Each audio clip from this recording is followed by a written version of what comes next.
Je tiens tout d'abord, en guise de préliminaire à cet exposé, à remercier chaleureusement les organisateurs de cette manifestation qui n'ont pas ménagé leur peine afin de faciliter les pleins succès de nos travaux et de nos discussions.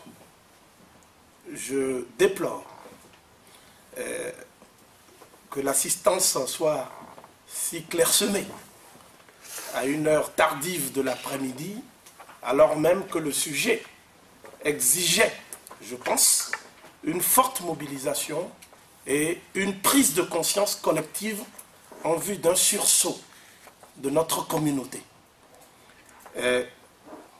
Je souhaite, à titre personnel, remercier le frère Mwanda, que j'ai connu il y a quelques mois. C'est le lieu de penser aussi à Papa Ferdinand, qui a perdu son frère à Bruxelles. Mais cette conférence, ce propos, disons, je tiens à le dédier à Maman Marie, qui fait partie de la famille du grand Simon Kibangu. Et pour être très précis, puisque de toute façon il s'agit d'échanger, je n'aurai pas le temps d'exposer ce que j'avais prévu de dire, parce que je vois qu'il est un peu tard. Je vais donc devoir me livrer à un exercice qui est toujours délicat, c'est-à-dire le résumé d'une pensée. L'intitulé exact de mon exposé est le suivant: l'accomplissement de la prophétie de Simon Kibangu relative à la libération mentale et spirituelle de l'homme noir. Rétrospective, perspective, prospective. J'ai choisi d'adopter un plan classique. D'abord un prologue qui est intitulé 26 février 1885, 26 février 2011, 126 ans d'humilité et d'humiliation du Congo. Congo cette fois-ci avec K. La première partie est intitulée, donc j'entre maintenant dans le corps du développement, la naissance d'une vocation et l'affirmation d'une mission. Il s'agit bien sûr de la vocation de Papa Simon Kibangu et de la mission qu'il s'est assignée. La deuxième partie est intitulée l'accomplissement de la prophétie et l'actualisation du message spirituel de Simon Kibangu par la jeunesse de l'Abako. Je finirai par un épilogue intitulé Le Congo, fer de lance de la Renaissance africaine, point d'interrogation. Donc je ne fais pas une affirmation, je ne fais pas une négation, et je m'interroge sur la capacité de ce géant à assumer son rôle dans le concert des nations. Je voudrais donc commencer par le prologue, si vous le permettez. Tout d'abord, il faut savoir que la conférence qu'on appelle la conférence de Berlin a commencé le samedi 15 novembre 1884 à 14 h dans le grand hall de la salle de l'empereur, c'est-à-dire Bismarck, l'empereur d'Allemagne, Bismarck. Et cette conférence était prévue pour durer seulement 2 semaines. Or, entre le 15 novembre 1884 à 14 h et le 26 février 1885 à 16h30, vous-même vous voyez combien de temps cette conférence a duré. Donc c'est la première conférence du genre dans l'histoire qui n'a pas pu épuiser sa feuille de route, si je puis m'exprimer ainsi. C'est du jamais vu. Et on a vu des nations s'étriper, au premier rang desquelles nous notons l'Angleterre, la France, les États-Unis d'Amérique, la Suède, le Danemark, la Turquie, la Russie, la Belgique, etc., etc. Et parfois, certains plénipotentiaires de ces nations n'avaient jamais mis les pieds en Afrique. Donc, on s'est retrouvé avec une situation absolument cocasse, où des diplomates, des hommes d'affaires, des explorateurs, des mercenaires et toutes sortes d'aventuriers se sont affairés autour d'une carte qui était une fausse carte.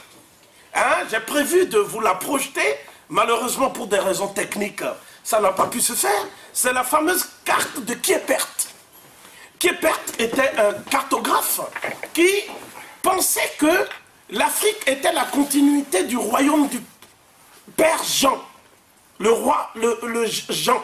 C'est-à-dire qu'il y avait une mythologie d'un roi éthiopien imaginaire qui permettait, dans son royaume, d'avoir un concentré de toutes les richesses de la terre que Dieu a données à l'homme.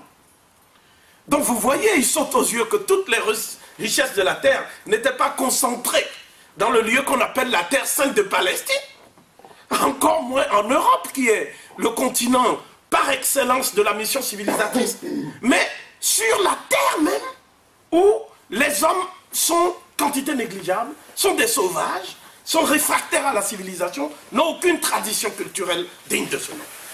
Donc, ce qui est important, c'est que la conférence, malgré sa durée exceptionnelle, comme je l'ai montré, samedi 15 novembre 1884, hein, et ensuite le 26, lundi 26 février 1885, il y a eu 8 réunions. Donc des réunions qui étaient des panels en fait, duraient 2 mois. Une seule réunion durait 2 mois. Alors celle qui a le plus duré, c'est la réunion qui devait déterminer le sort du Congo. Donc je n'ai pas voulu m'étendre sur les autres pays. Alors, je vais vous parler un peu de comment on a tranché le sort du Congo. C'est la meilleure façon et la meilleure transition pour aborder la figure de Papa Simon Kibangu. D'abord, les réunions étaient présidées par 2 hommes. Asfeld, le comte Asfeld, et un conseiller qui avait un nom très prédestiné, un certain Bush. Bon, et ces réunions faisaient l'objet de disputes entre les Anglais et les Américains. Au départ, le roi des Belges, Léopold, faisait semblant d'être en retrait. Parce que l'enjeu et le point de focalisation de ces joutes diplomatiques, c'était précisément le sort du Congo et du bassin du Congo. Et je vous dis que d'après Hasveld, le bassin du Congo était le lieu qui, sur la terre, avait le plus de richesses. D'abord, les cours d'eau, les métaux précieux que la conférence a énumérés de façon exhaustive. Je ne reviendrai pas sur les détails, mais ce que je veux vous dire simplement, c'est que l'Angleterre convoitait le Congo, le bassin du Congo, la France convoitait le bassin du Congo, le Portugal se prévalait d'une légitimité en raison de sa précocité dans la région en tant que puissance esclavagiste. Et même la Hollande avait des prétentions sur le Congo. Ce qui est extraordinaire, c'est la manière dont Léopold a fini par emporter le morceau. Alors, je parle effectivement de ce que vous appelez aujourd'hui la RDC. Mais il faut savoir que le bassin du Congo dont on parlait à l'époque allait du sud du Gabon jusqu'à l'Angola, en passant par toutes ces régions. C'était, pour ainsi dire, la région même des grands lacs africains, jusqu'aux confins de l'Afrique du Sud, qu'on appelait le Petit Congo. Maintenant, nous allons voir, lorsque nous allons aborder la pensée de Papa Simon Kibangu, qu'il y a un autre Congo. Ce Congo, c'est le Congo Katiopa, avec ses fils dispersés à travers le monde, et voués à un esclavage éternel par ceux-là même qui disent qu'ils agissent au nom de Dieu, c'est-à-dire les missionnaires européens. Donc, cela veut dire quoi? Cela veut dire que nous faisons souvent une confusion dommageable entre le Congo-Katiopa, qui était le nom de l'Afrique, en fait, et le royaume du Congo, avec les bifurcations territoriales postérieures.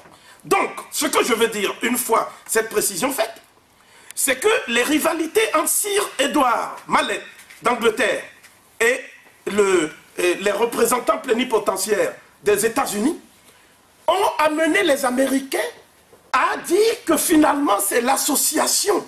Parce que beaucoup de gens ne savent pas ça aussi. Si nous avons accès à notre histoire à travers la version de nos bourreaux, cette histoire ne peut pas être une histoire objective. On ne peut pas puiser une conscience historique saine dans une histoire falsifiée. C'est la raison pour laquelle on occulte le rôle capital de ce qu'on appelle l'association internationale pour la conquête du Congo. Comment dirais-je, c'est-à-dire c'est en anglais le terme, mais c'est plutôt pour l'exploitation du Congo. C'est une association internationale pour l'exploitation du Congo qui a été fondée par Léopold II et par un certain nombre de Belges, dont beaucoup étaient des Flamands, etc., pour aller là-bas prendre en main le pays. Et je finirai rapidement par un extrait de l'acte final de la conférence. Donc c'était le 26 février 1885. Et c'est ceci, c'est Bismarck lui-même qui a dit. Parce que Bismarck était venu à l'ouverture, et après il a disparu. Et il est revenu à la clôture. Et à la clôture, il dit ceci. Messieurs les ambassadeurs, au nom de Dieu Tout-Puissant, je crois répondre au sentiment général de cette assemblée en saluant avec satisfaction la démarche de l'Association internationale pour l'exploitation du Congo et en prenant acte de l'accord qui s'est fait autour de nos résolutions.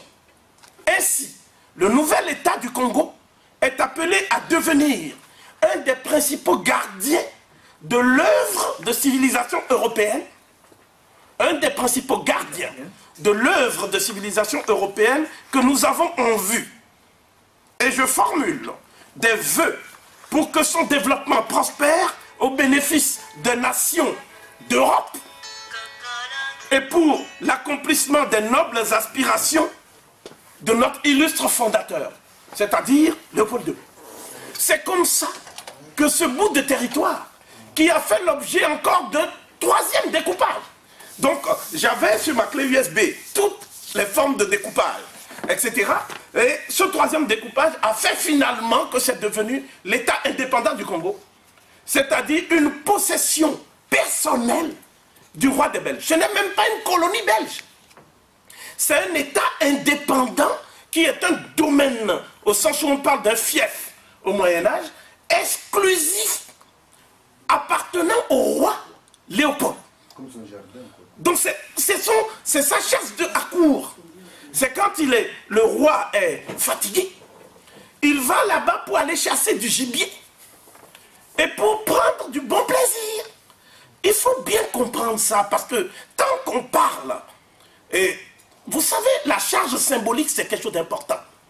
Lorsque vous invitez pour les cérémonies de l'indépendance de la RDC, le roi des Belges, comme invité d'honneur, et que ce roi n'a fait aucun acte de conscription, je sais pas. De construction. Oui, de contrition. Mais c'est gravissime, parce que ça veut dire que le deuil même de toutes les victimes et de vos martyrs, vous ne l'avez pas fait. C'est comme si vous aviez livré la mémoire de ces victimes et si vous leur aviez infligé une deuxième mort.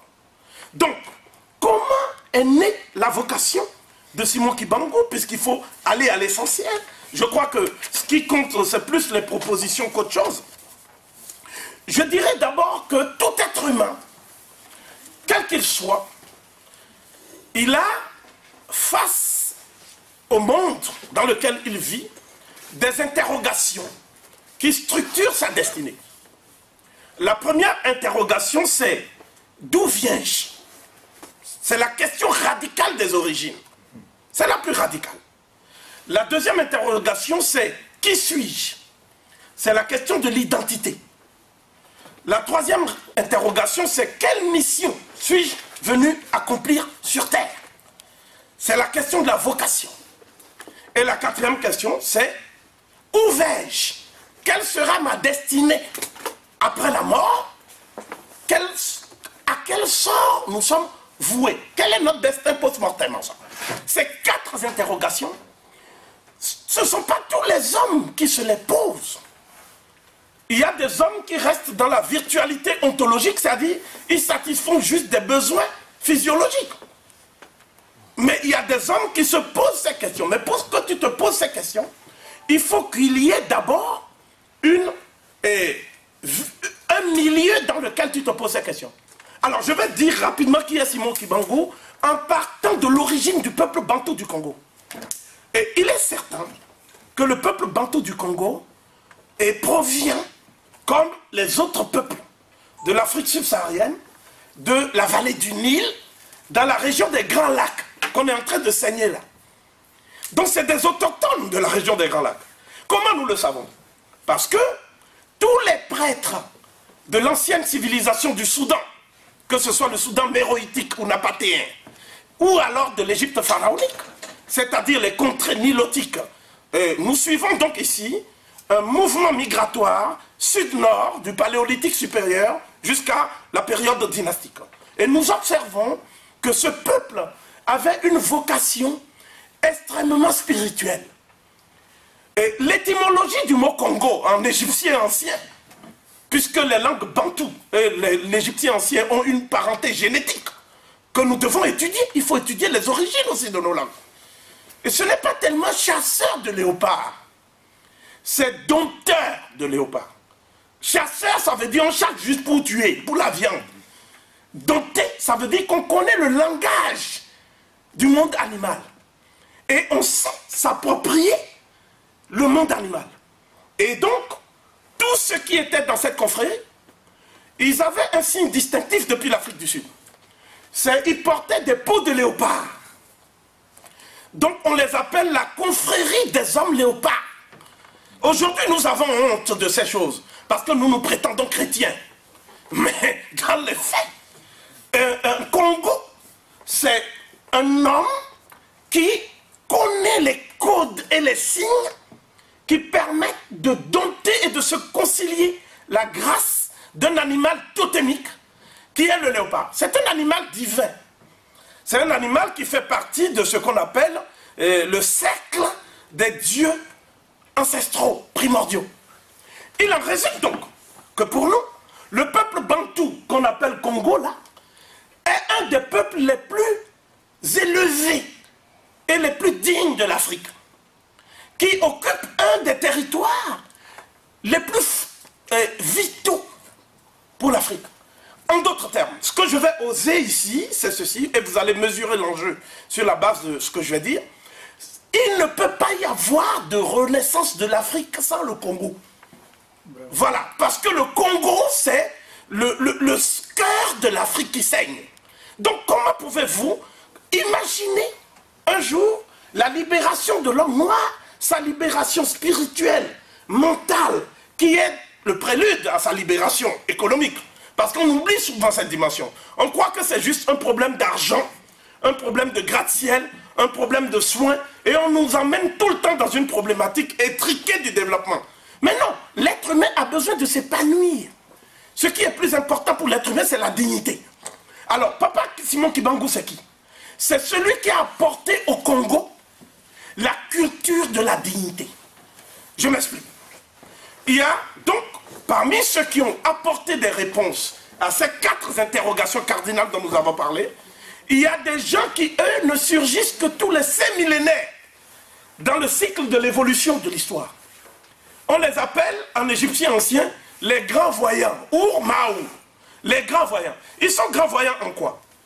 Ils ne sont pas des gens qui vont préparer par des prédictions et ce qu'on appelle le royaume de Dieu qui va venir. Ça, c'est pas vrai, ça. Ce sont des gens qui disent que c'est parce que nous avons rompu avec les valeurs de l'âge d'or que nous sommes dans cet état. Et l'âge d'or pour Simon Kibangu, c'est quoi? C'est Congo Katiopa. C'est l'époque où l'homme noir était en harmonie avec lui-même. Il était en harmonie avec les autres êtres humains, ce qu'on appelle les Bantus. Et il était en harmonie aussi avec les forces cosmiques et les divinités de la nature. Donc, cet âge d'or, Simon Kibangu a été initié à cela. Donc, ce que je dis là, c'est sujet à controverse ici en France. Mais au niveau des États-Unis, quand nous faisons des conférences, les gens savent que c'est la réalité. Mais en France, il paraît que non, Simon Kibangu a été baptisé à telle date, après quand il a connu Jésus-Christ, mais non, l'homme noir connaissait Dieu des millénaires avant le blanc. Le blanc parle de Dieu, mais il est incapable d'agir en homme de bien et en homme de vertu. Donc c'est quand même un paradoxe. Donc, ce que nous voulons que les Africains comprennent, c'est que la vocation et la mission de Papa Simon Kibangu, c'est d'abord de donner à l'homme de Congo Katiopa. Donc vous voyez, on déborde le cadre de ce qu'on appelle les Bas-Congo maintenant, pour embrasser le destin de tout un continent. Voilà, absolument. Donc cette question centrale qu'on ne voit pas souvent, parce que les adversaires de la BACO disent qu'il y a une focalisation sur une ethnie. Et que cette ethnie est destinée à dominer. Je parle de la version des adversaires. Là-bas. On ne peut pas m'opposer à démentir parce que c'est la vérité.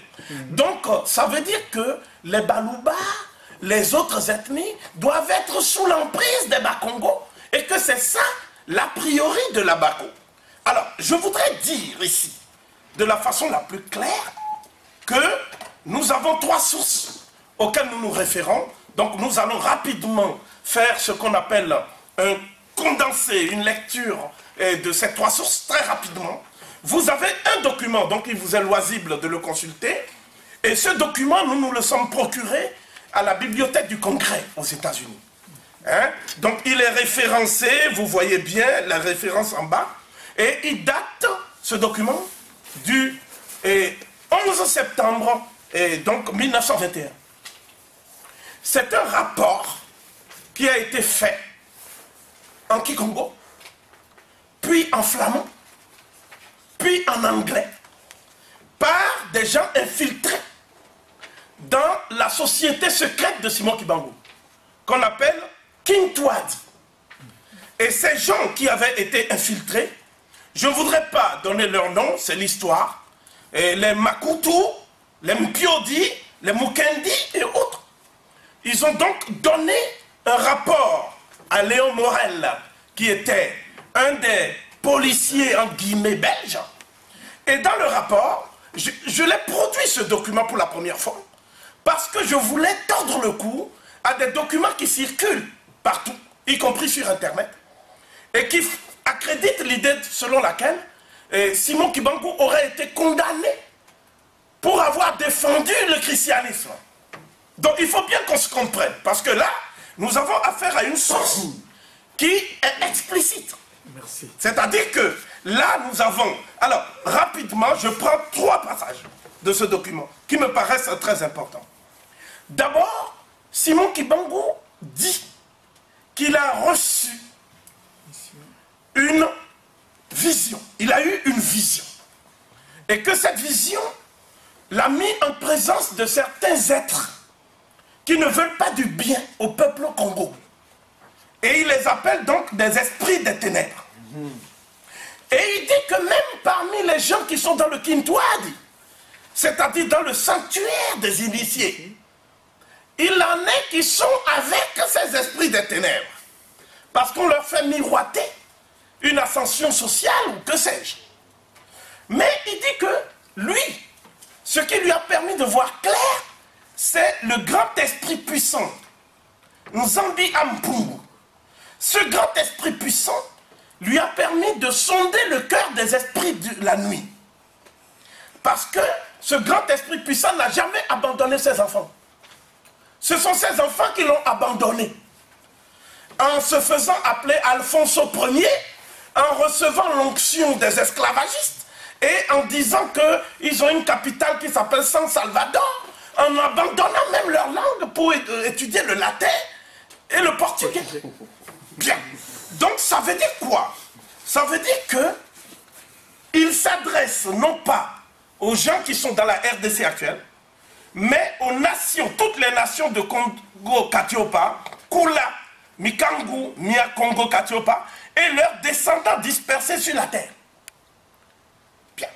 Donc, quel est le point central qu'on a du mal à décoder jusqu'à présent? Il dit voilà, le message en substance est le suivant.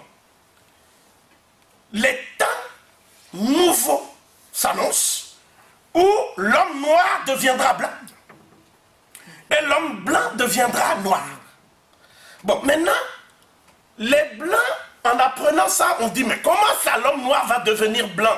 Le blanc c'est le Seigneur, l'homme noir ne peut jamais devenir blanc, c'est subversif.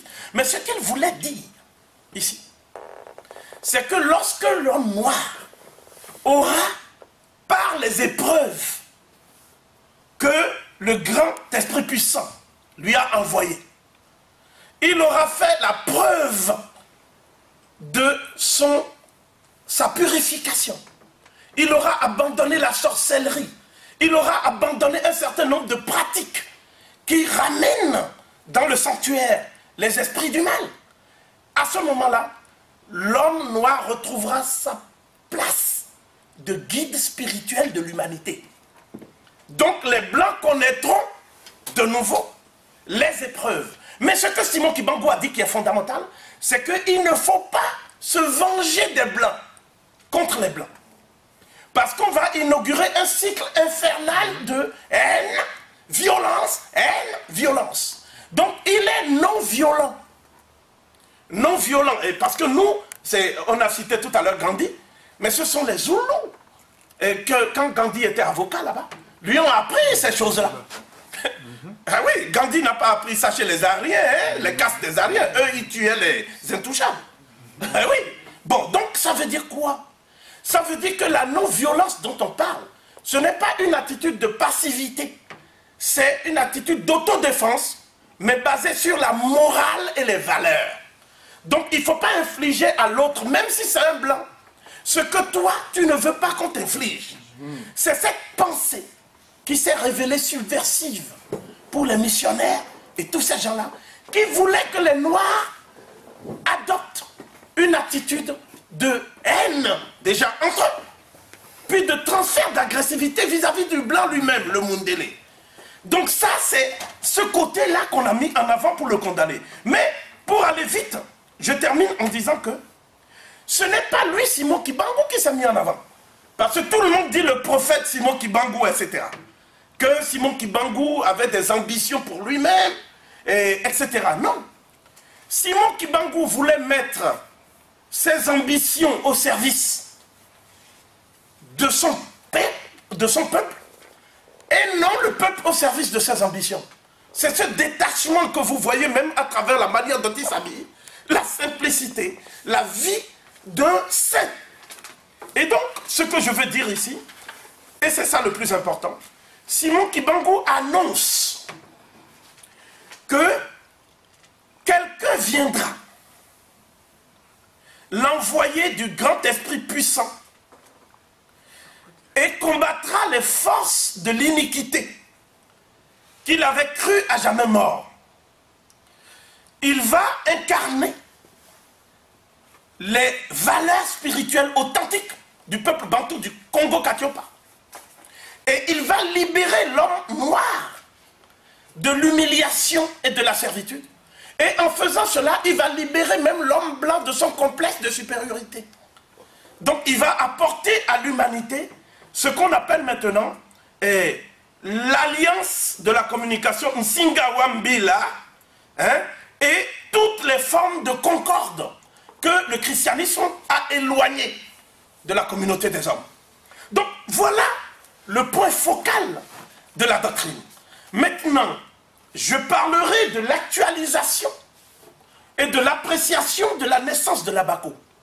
Je voudrais aller très vite. Je n'entrerai pas dans une polémique entre les gens qui pensent que l'Abako est né comme un mouvement ethnique ou régionaliste. Et je dirais simplement que, historiquement, l'Abako était un mouvement pour tout le peuple Congo et le peuple noir. Je sais qu'il y a des divergences, j'ai lu beaucoup de choses, je crois que Mwanda lui-même m'a montré, où Lumumba est pris à partie et critiqué vivement.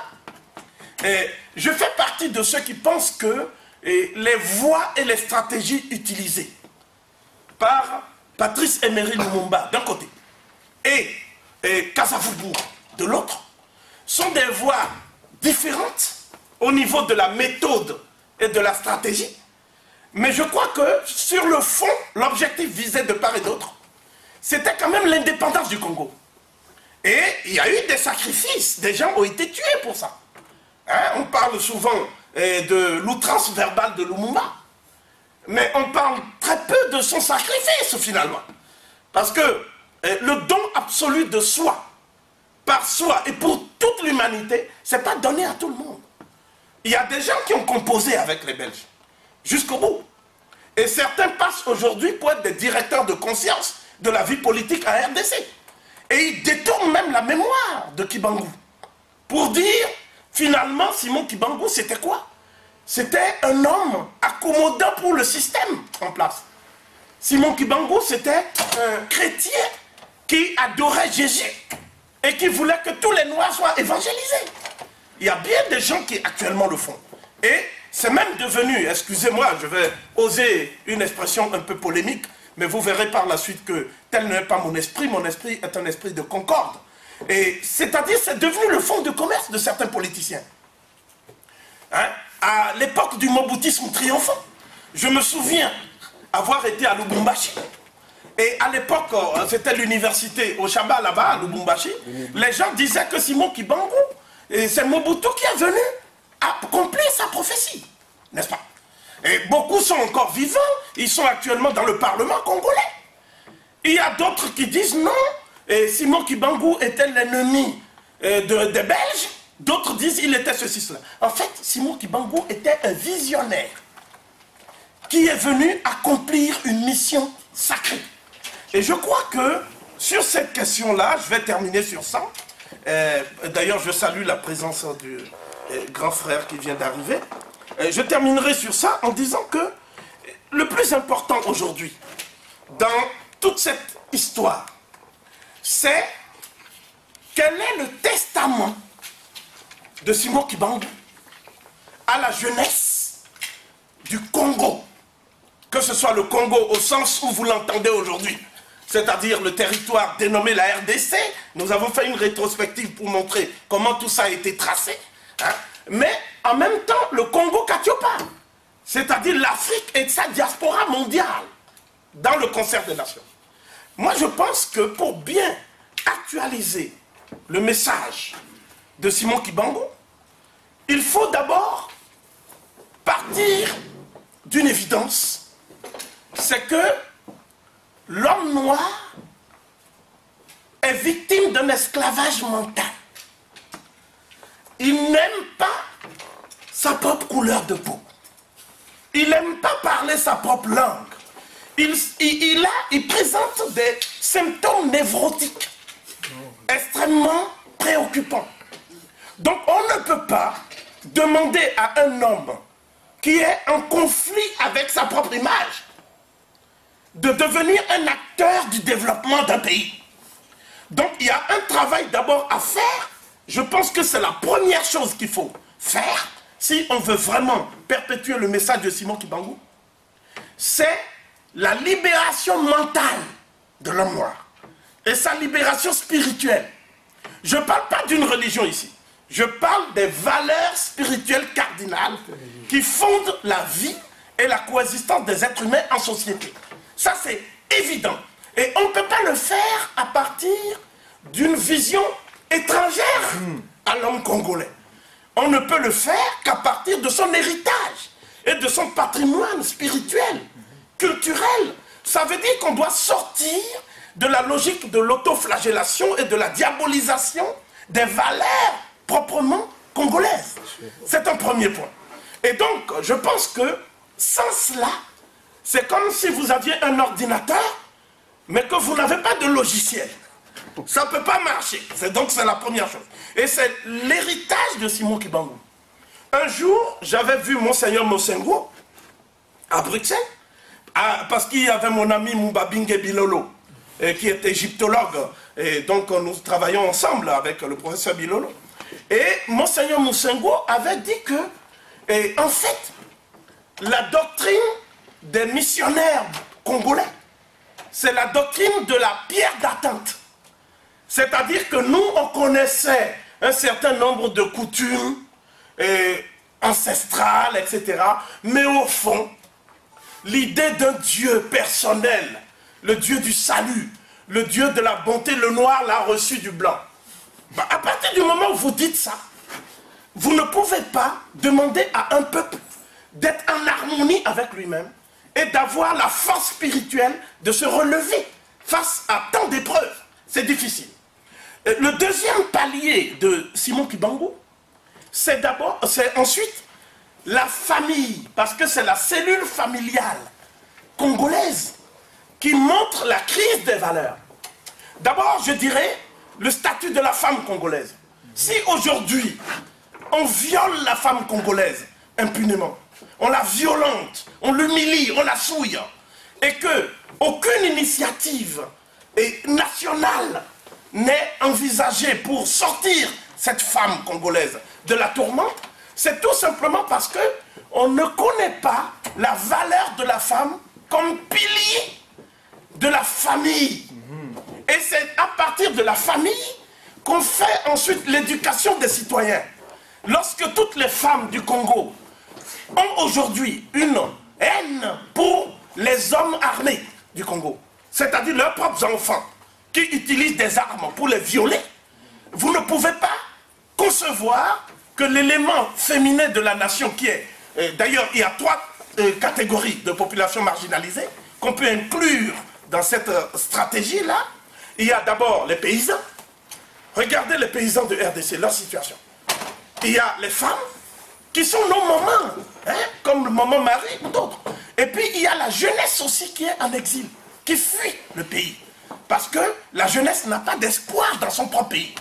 Donc voilà l'Eldorado de l'Europe, la Belgique, partout. Ils sont prêts à aller balayer le sol en Belgique plutôt que de venir construire la RDC. Donc voilà le problème, le deuxième, ce que j'appellerais le deuxième pilier de la pensée de Simon Kibangu, si on voulait envisager une actualisation. Le troisième pilier, c'est quoi? C'est que ceux qui ont, de près ou de loin, participé à ce que j'appelle les 3 glorieuses du malheur congolais.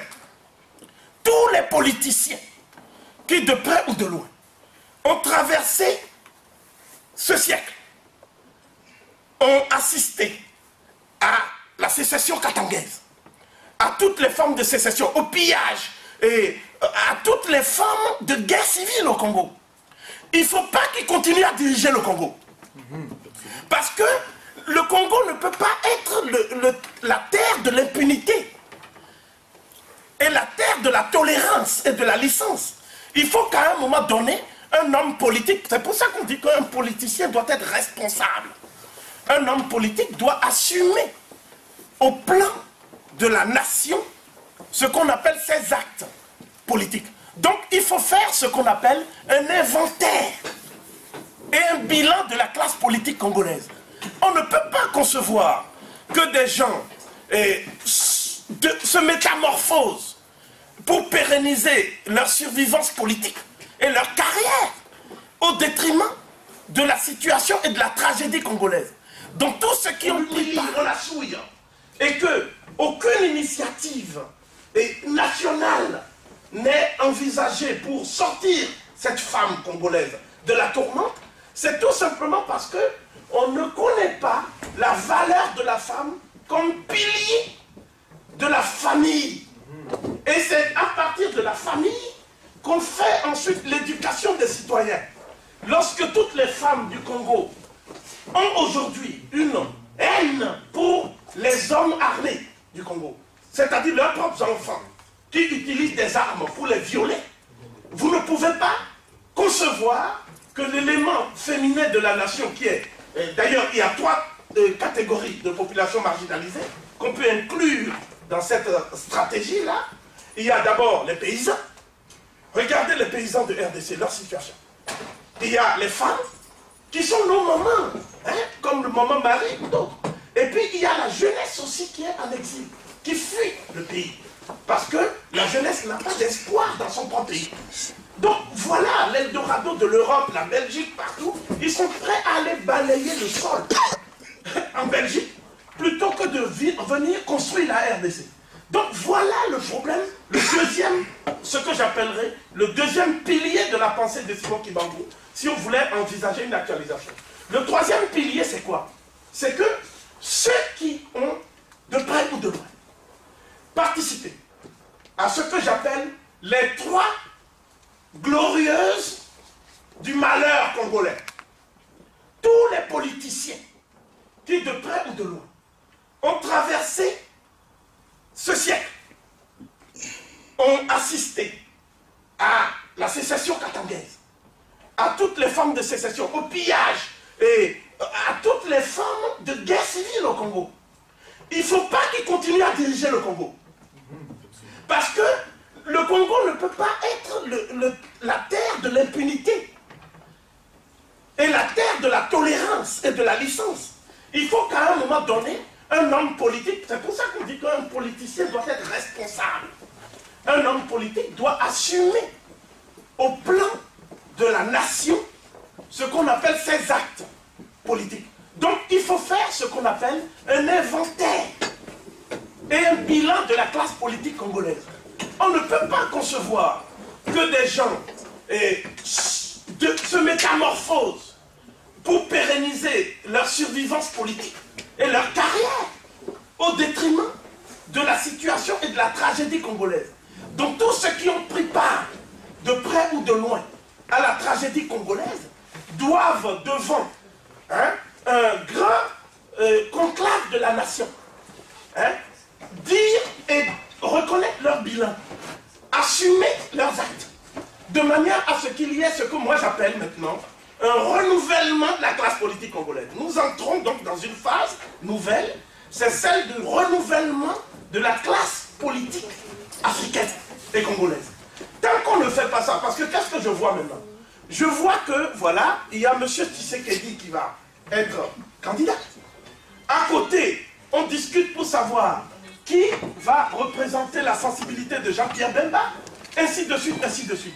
Mais M. Tshisekedi, c'est un homme qui a compris plus tard que le système de Mobutu était un système qui ne permettait même pas à ses propres rentiers de faire leur beurre, et qui s'est révolté contre un homme et contre un régime. Mais il ne s'est pas révolté contre un système. Donc il faudrait poser le problème de savoir si le changement, oui, si le changement du système n'est pas quelque chose de plus important que le changement des hommes. Parce que les hommes passent, mais les systèmes demeurent. Et nous vivons aujourd'hui les effets dommageables de ce système. Le dernier point, je vais terminer sur ça, c'est la question, si vous voulez, du contrôle des ressources de la RDC et de l'audit de la dette de la RDC. Et aussi le bilan de ce qu'on a fait de l'argent de la RDC. D'abord, où est l'argent de la RDC? Quand on prend le diamant, quand on prend le coltan, quand on prend toutes ces richesses, quels sont les circuits financiers qui, pour ainsi dire, sont drainés par cette manne? Et pourquoi le peuple congolais ne voit jamais des infrastructures comme des routes, des hôpitaux, des écoles, etc. Pourquoi il y a une telle paupérisation sur une terre aussi insolemment riche et dotée par la nature? Donc il faudrait que la classe politique fasse les états généraux de la lutte contre la corruption des élites politiques. Et donc je pose maintenant le problème de l'Occident. Et je vais citer un autre monsieur, qui est Louis Michel. Donc c'était en Belgique, M. Louis Michel était en train de parler du fait que les Congolais et leur classe politique est corrompue. Et que c'est ça le drame du Congo. Alors je lui ai posé cette question simple. J'ai dit, peut-il exister des corrompus sans corrupteurs? Et où est l'argent de la corruption? Il a dit non, l'argent il le dépose en Suisse, en Belgique ou ailleurs, mais jamais en RDC. J'ai dit, dans ce cas, ça s'appelle tout simplement recel d'argent sale. C'est du recel. Vous êtes des receleurs, monsieur Louis Michel. Vous et votre groupe, vous êtes des receleurs. On a dit, bon, c'est un jeune agité, et il faut... Parce que Louis Michel, c'est quand même l'ami des Africains. Donc, il ne faut pas qu'on le rudoie un peu. Mais j'ai dit, ce sont des receleurs. La preuve, lorsqu'une dictature, ils découvrent, au moment de la chute, qu'une dictature est une dictature, leur premier réflexe, c'est de geler l'argent. Mais le mot gel ne convient pas. Voilà, c'est-à-dire le mot gel n'est pas adéquat. En fait, c'est la confiscation des deniers volés du peuple congolais. Si demain, Joseph Kabila, la foule et la population décident qu'il n'a plus le droit de diriger le Congo, vous allez voir ses plus proches amis et ceux qui l'arrosent de sa générosité dire que mais c'est un dictateur en fait. Hein? C'est un dictateur. Ils savent que Joseph Kabila décide en pleine controverse électorale de faire une élection à un tour. Ce qui signifie dans le contexte actuel de la RDC une réélection sans deuxième tour. D'accord? Par toutes les manœuvres frauduleuses que nous connaissons en Afrique. Et aucune puissance européenne n'a dit c'est pas normal.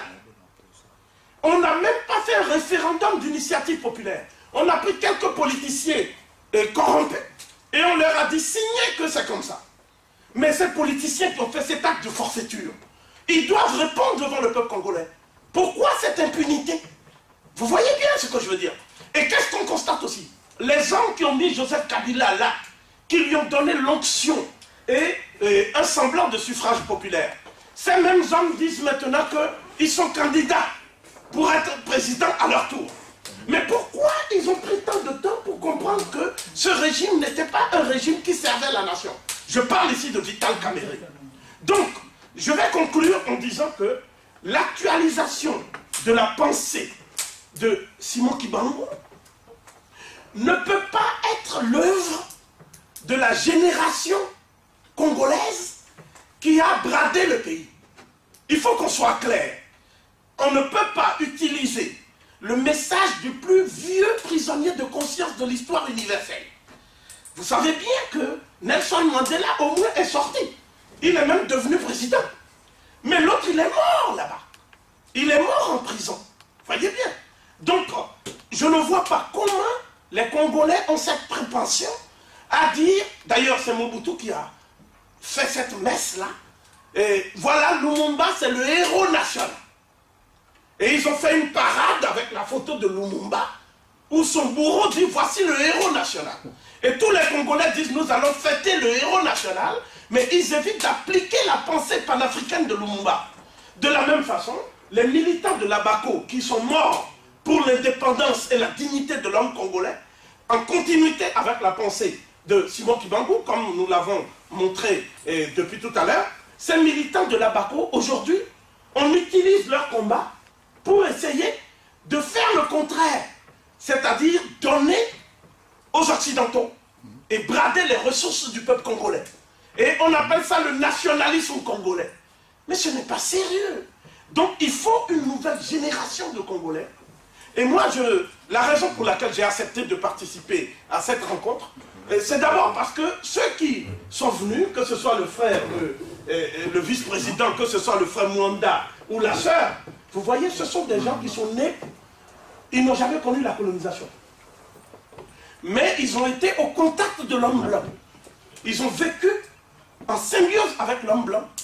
Et ils savent maintenant que l'homme européen ne connaît que ses intérêts. L'homme européen n'aime pas plus les Congolais que les Rwandais. Il n'aime pas plus les Rwandais que les Ougandais. Il n'aime pas plus les Ougandais que les Béninois. il va au plus offrant. Et le jour où le plus offrant est en situation de disgrâce politique, il dit alors et il découvre à la face du monde que c'était un dictateur de la pire espèce qu'il a accompagné et dont il a fait le lit et la carrière. C'est le lieu donc de terminer en disant que chaque génération doit, dans une relative opacité, découvrir sa mission historique, la remplir ou la trahir. L'homme qui dit ça, c'est un Martiniquais, Frantz Fanon, et c'est lui qui a reçu des dirigeants angolais à Alger pour créer le premier comité exécutif du FLNA. Vous voyez, c'est le FLN, Front de Libération Nationale, de l'Angola. Hein, donc les Holden Roberto et tout ça ont bénéficié des compétences idéologiques, théoriques de ce grand personnage qui a écrit Peau noire, masque blanc, Les damnés de la terre et d'autres ouvrages. Et je pense qu'aujourd'hui, plus que jamais, nous souhaitons la création d'une structure qui ne va pas faire de la politique politicienne, mais qui va éduquer les futurs acteurs de la renaissance du Congo et de l'Afrique. Et une telle structure pourrait, je dis bien, et réellement cette fois-ci de façon légitime, s'approprier l'héritage de Simon Kibangou, non pas pour le fossiliser, mais pour en faire un instrument de libération de l'homme noir. Et une telle structure pourrait être un institut panafricain, ou un institut d'études panafricaines Simon Kibangou. Je pense que ce serait une bonne façon de rendre hommage à un homme qui s'est sacrifié, et dont tout le monde récupère l'héritage pour faire un fonds de commerce un peu comme les marchands du temple de l'époque. Je dirais également que nous ne pouvons pas faire cela si on ne lutte pas contre le micro-tribalisme. Le cancer du micro-tribalisme. C'est-à-dire l'idée que tous ces Africains-là appartiennent à des ethnies qui ne se connaissent pas, et qui sont hostiles les unes aux autres. Le monde entier nous perçoit comme un seul groupe de nègres. Mais nous sommes les seuls à dire non, moi je suis Yoruba, l'autre est Bambara, l'autre est Dogon, et on finit par faire rire le monde entier. D'autre part, on sait très bien qu'un pays comme le Bénin ne peut pas faire face à des monstres géostratégiques comme la Chine, les États-Unis, l'Union européenne, etc. Ne serait-ce que parce que le simple budget de l'État béninois, c'est le budget de l'hôpital Jean Pompidou. Donc on ne peut pas faire ça. Donc ça veut dire qu'il faut penser à un grand ensemble africain, un État fédéral d'Afrique noire. Et dans cette perspective, nous voyons naturellement 4 grandes régions émerger. Je terminerai sur ça. C'est un scénario, une vision qu'un tel institut pourrait peut-être approfondir et étudier. Et le premier, c'est l'Afrique australe. Et l'Afrique du Sud a vocation à être le pôle fédérateur régional de l'Afrique australe. Il faut une intégration économique, c'est-à-dire une libre circulation des hommes, des idées, des produits, etc., sans passer par les barrières douanières de l'Europe. D'autre part, la RDC est le pôle fédérateur régional de l'Afrique centrale. Je dis même que sans la RDC, on ne peut pas électrifier toute l'Afrique. Le barrage d'Inga, toutes les potentialités de la RDC font de la RDC le leader de la renaissance africaine, naturellement. Mais il faudrait que la RDC sorte de ces démons, que sont justement le micro-tribalisme et le micro-nationalisme africain. D'autre part, le Nigeria a vocation à être le pôle fédérateur régional de l'Afrique occidentale, de l'Afrique de l'Ouest. Et l'Éthiopie, quand bien même on l'a amputé d'une partie de son territoire pour l'empêcher d'accéder à la mer, à savoir l'Érythrée, a vocation à être le pôle fédérateur régional de l'Afrique orientale. Quand toutes ces puissances vont se mettre ensemble et que l'Union africaine va cesser d'être une coquille vide, une chambre d'enregistrement des décisions des puissances occidentales et des puissances émergentes, à ce moment-là, le vrai combat pour la libération de l'homme noir va commencer. Et je pense que c'était l'idéal aussi de Simon Kibangou, c'était sa vision. C'est la raison pour laquelle on a suscité des forces politiques pour émietter l'Afrique du Sud, avec les Boutelesi, etc. Parce qu'il ne fallait pas qu'il y ait un pôle fédérateur régional fort. C'est la raison pour laquelle on a financé les sécessions successives en RDC.